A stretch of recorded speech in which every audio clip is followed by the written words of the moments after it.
Mesdames, Messieurs, bonjour. Ici Suzanne Nantel, mairesse de Berthierville. Bienvenue en ce début de mois de mai, dans le cadre de cette émission de Berthierville vous informe, où je tiens à partager avec vous les décisions qui ont été prises par le conseil municipal lors de la dernière séance qui s'est tenue le 6 mai dernier. En début d'assemblée, comme à mon habitude, j'ai tenu à donner quelques informations d'ordre général qui touchent les citoyens. Tout d'abord, j'ai mentionné que, comme vous avez pu le constater, les opérations de balayage de nos rues ont débuté cette semaine. À cet effet, la collaboration des citoyens est demandée pour le respect de la signalisation qui sera mise en place dans certains secteurs de la ville. Un rappel vous est aussi signalé en ce qui a trait à l'implantation de la collecte de résidus alimentaires pour laquelle, le 9 mai, il y aura une séance d'information en vue de son introduction dès le 7 juin prochain. Au préalable, vous recevrez un bac brun, un bac de cuisine, un aide-mémoire ainsi qu'un calendrier des collectes. La population de Berthierville est donc invitée le jeudi 9 mai dans la salle du conseil municipal à compter de 19h à assister à cette rencontre visant à répondre à vos questions sur cette mesure environnementale. Bienvenue à tous. Le dimanche 12 mai, en avant-midi, la circulation sera perturbée sur la route 138 en direction ouest, et ce, en raison du passage de la course à pied du Grand Défi Pierre-Lavoie qui traversera Berthierville. Plus de 6 000 étudiants de niveau secondaire, collégial et universitaire de toutes les régions du Québec courront à relais la distance entre Québec et Montréal, jour et nuit pendant 30 heures, et environ 150 autobus les accompagneront lors de ce parcours de 270 km.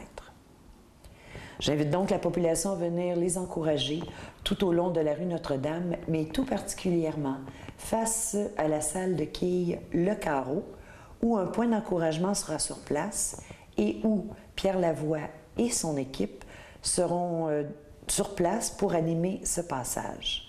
C'est donc un rendez-vous.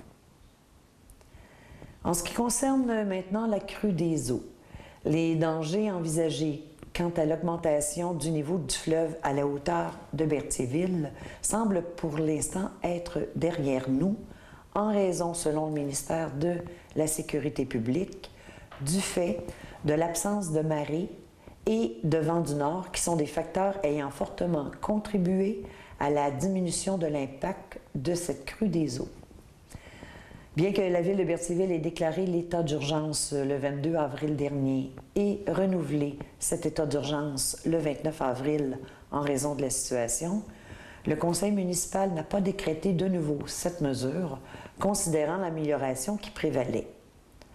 Nous n'avons eu aucune évacuation et plusieurs mesures préventives ont été mises en place par la ville de Berthierville, dont l'installation de pompes à divers endroits stratégiques, la distribution de sacs de sable et la surveillance continue des réseaux d'égouts pluviaux et autres. De plus, Berthierville a servi de centre principal d'ensachage et de distribution de sacs de sable pour le pôle de Berthier.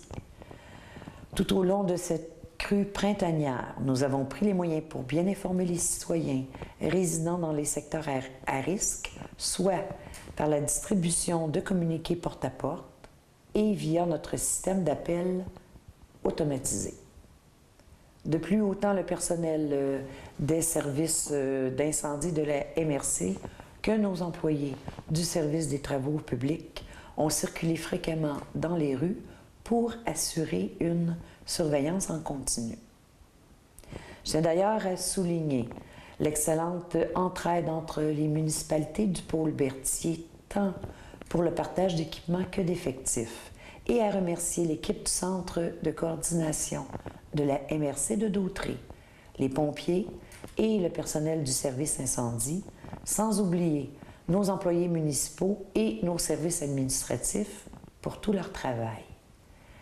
Je tiens aussi à mentionner que nos directions générales respectives se sont réunies avec le centre de coordination à tous les jours durant cette période pour évaluer la situation et prendre les mesures appropriées. De plus, les MRS et maires des municipalités concernées sommes, nous aussi, régulièrement rencontrés pour établir des plans d'action selon l'évolution de la situation qui nous était présentée. Actuellement, le centre de coordination locale n'est plus en opération. Cependant, il est suggéré aux citoyens de conserver leur sac de sable jusqu'à l'avis de retrait de leur municipalité. À cet effet, des directives sur leur disposition seront à ce moment-là fournies par le biais du portail Internet de la Ville, ainsi que par l'automate d'appel et ou en communiquant à la Ville par téléphone ou en personne. Donc, après ces informations, la séance a débuté par une résolution sur nos infrastructures. Comme à chaque année, nous suivons le plan établi pour l'amélioration de nos trottoirs et bordures de rue. Ainsi, suite à un appel d'offres par voie d'invitation pour l'année 2019, un contrat a donc été accordé à Trottoirs Joliette Incorporé au montant de 80 125 $ pour l'année 2019. Dans le même ordre d'idées, nous avons aussi alloué un contrat au montant de 66 787 $ à la firme Marion Asphalte pour des travaux de repaissage d'asphalte. Ceci suite à un appel d'offres par invitation pour lequel cette entreprise a été le plus bas soumissionnaire conforme. Nous avons aussi octroyé à la compagnie Nouvel Horizon Portes et Fenêtres un contrat pour le remplacement de 7 fenêtres pour le bâtiment de l'Hôtel de Ville pour un montant de 7 620 $ selon l'offre de service déposée. Pour l'entretien paysager et arboricole pour la saison 2019, un contrat a été alloué à Production Petit Bois pour un montant de 2 300 $ pour la saison en cours, soit au plus bas soumissionnaire sur les 3 soumissions reçues. Nous avons par la suite octroyé par résolution auprès de la compagnie XLEM l'achat d'une pompe pour la station de pompage de Bienville au montant de 19 999 $ selon l'offre déposée. Puisque nous avons en février dernier autorisé les travaux de remplacement de l'entrée électrique et de sa relocalisation dans un abri, ainsi que la réfection d'une section de la toiture du centre Gilles Villeneuve, le tout financé par un emprunt au fonds de roulement sur une période de 10 ans débutant en 2020, 5 entreprises ont déposé des offres et nous avons retenu les services de construction Éric Lompré, plus bas soumissionnaire conforme, au coût de 254 974 $. Je vous rappelle que cette dépense est nécessaire en raison du rapport d'un ingénieur sur la non-conformité de nos installations en regard du code du bâtiment, mais aussi parce que l'entrée électrique est dans le même espace que les compresseurs, créant ainsi un milieu favorable à la corrosion. Il a aussi été question du renouvellement du bail avec la compagnie 93 29 31 99 Québec Inc. pour la location du restaurant de l'Aréna Joanie Rochette pour la période du 1er juillet 2019 au 30 juin 2020 au montant de 2 770 $, payable en 8 versements, ainsi que pour le bail pour le Pro Shop des sportifs qui a aussi été renouvelé au montant de 1 264 $, payable en 7 versements pour la période du 1er juin 2019 au 31 mai 2020 à M. Alain de Repentigny. J'ai donc été autorisée, ainsi que la directrice générale, à signer ces baux pour et au nom de la Ville.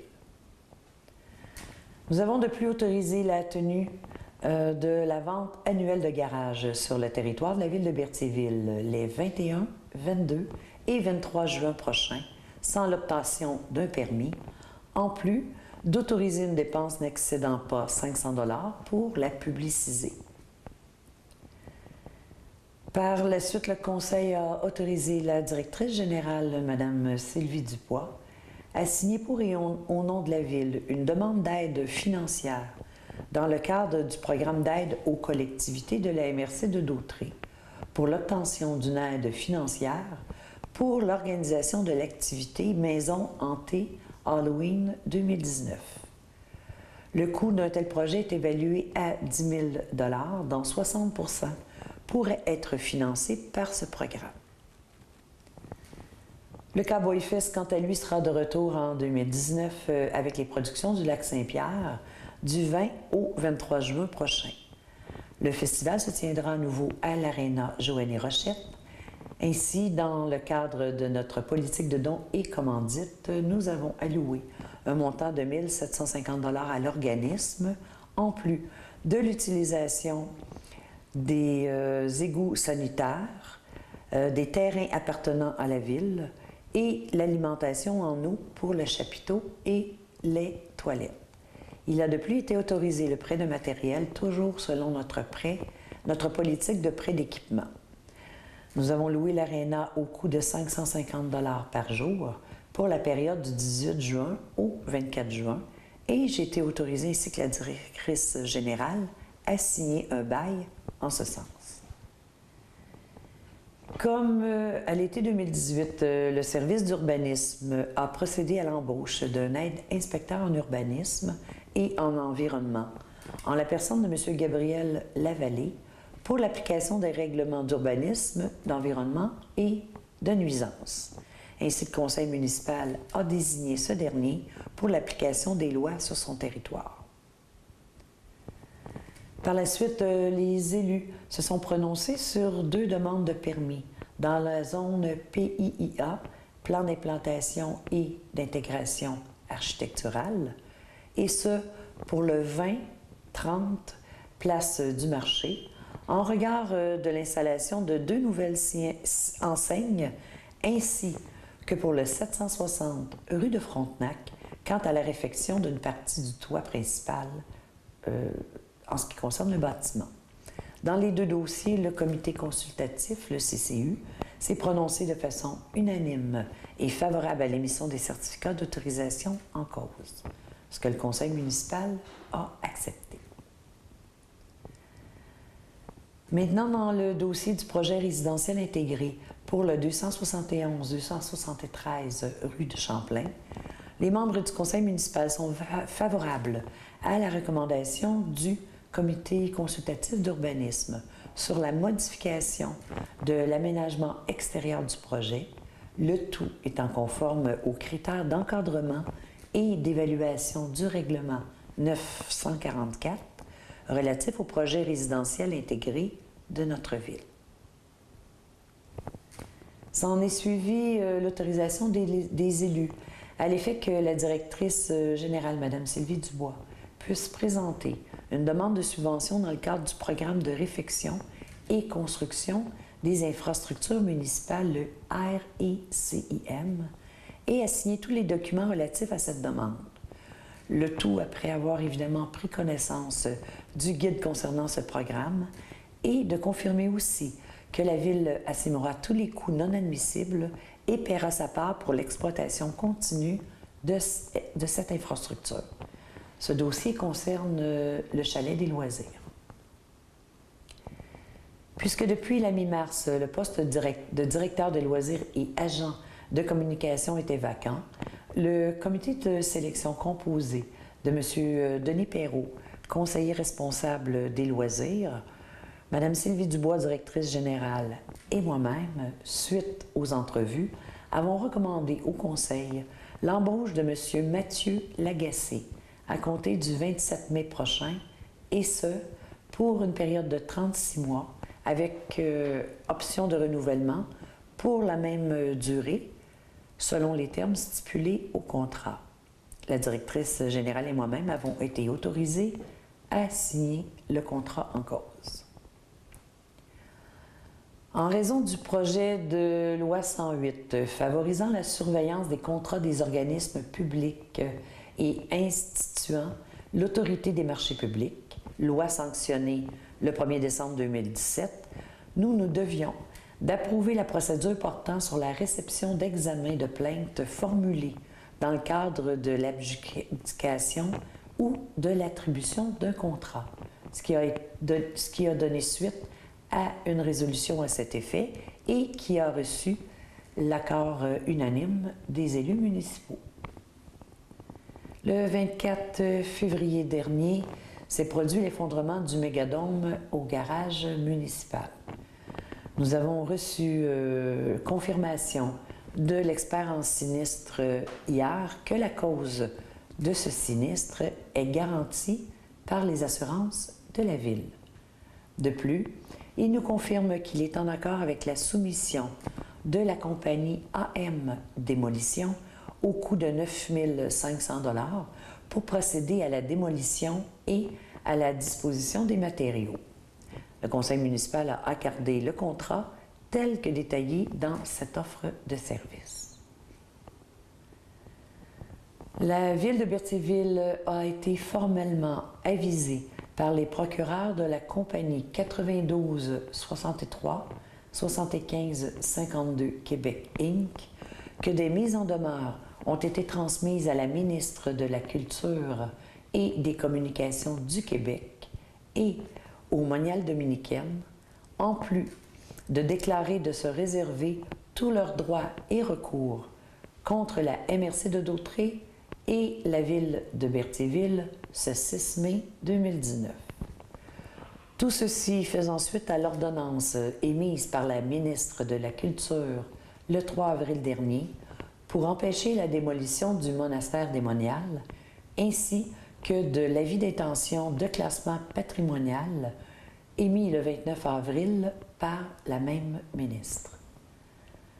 Pour représenter et défendre les intérêts de la Ville de Berthierville, nous avons mandaté la firme Dunton Rainville dans ce dossier.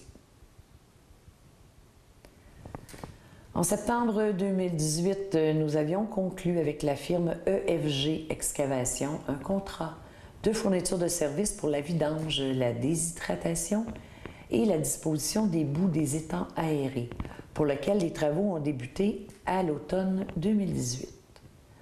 Lors de la réunion de démarrage en avril, la compagnie EFG Excavation s'est déclarée en défaut et a demandé à la compagnie L'Unique d'intervenir en vertu de leur cautionnement d'exécution.